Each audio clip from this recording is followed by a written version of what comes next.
Hello guys, আসসালামু আলাইকুম। আশা করি আপনারা সবাই ভালো আছেন। এখন আমরা আছি যে আমাদের বাঙালি নদীতে, আমাদের বাসা থেকে প্রায় হাফ কিলোমিটার পশ্চিমে। এখানে আছে যে আমার ফুফাতো ভাই, তারপরে এই যে ভাইস্তা, তারপরে এই যে ভাইস্তা আমার এই ভাইস্তা তো, আর আমার এই ভাইস্তা তো গ্রামে গরমে অস্থির। দেখেন পানি তুটপে যাচ্ছে না।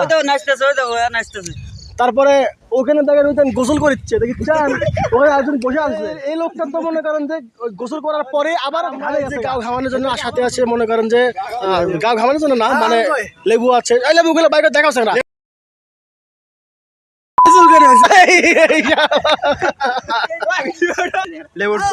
তো গাইস, আমরা সাধারণত এখানে যাচ্ছি একটু ঘোরাফেরার জন্য বিকেলে। খুবই ভালো একটা সুন্দর পরিবেশ। দেখেন নদীর পাড়গুলো মানে এগুলো ব্লক দিছে, ওইদিকে ব্লকগুলো সম্পূর্ণ। আর এটা কিন্তু ছোটখাটো একটা মিনি কক্সবাজার হয়ে গেছে। ভবিষ্যৎ ইনশাল্লাহ কাজগুলো শেষ করার পরে এখানে মানে কক্সবাজার সিস্টেম হয়ে যাবে। আপনারা সবাই ঘুরতে আসবেন। এখানে অনেক রেস্টুরেন্টও হবে, কোনো সমস্যা নাই। কাকা তুমি হারবাল খাও? হারবাল খাও তুমি? তারপরে যাই হোক, তো গাইস আমরা এখন নদীর পাড়ে আছি।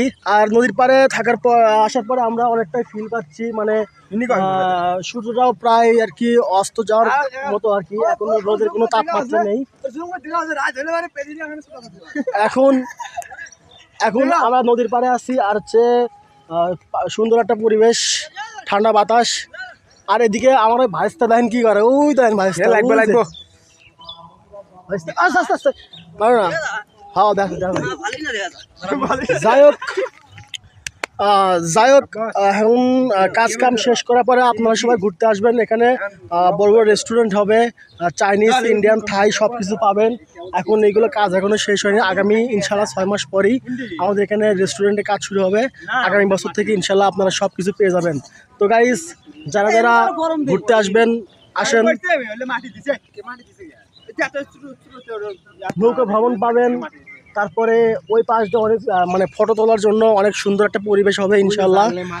আর এদিক দিয়েও আর এই যে আমার সাইডে যে রাস্তাগুলো দেখতেছেন, এটা কিন্তু রাস্তা ছিল না, নদীর পার এগুলা মানে একদমই ভাঙ্গা অবস্থায় ছিল। এখন এগুলা আর কি একদম মানে রাস্তা হয়ে যাবে। এগুলা প্রাইভেট কারের জন্য আর কি রাস্তা করে দেওয়া হবে আছে।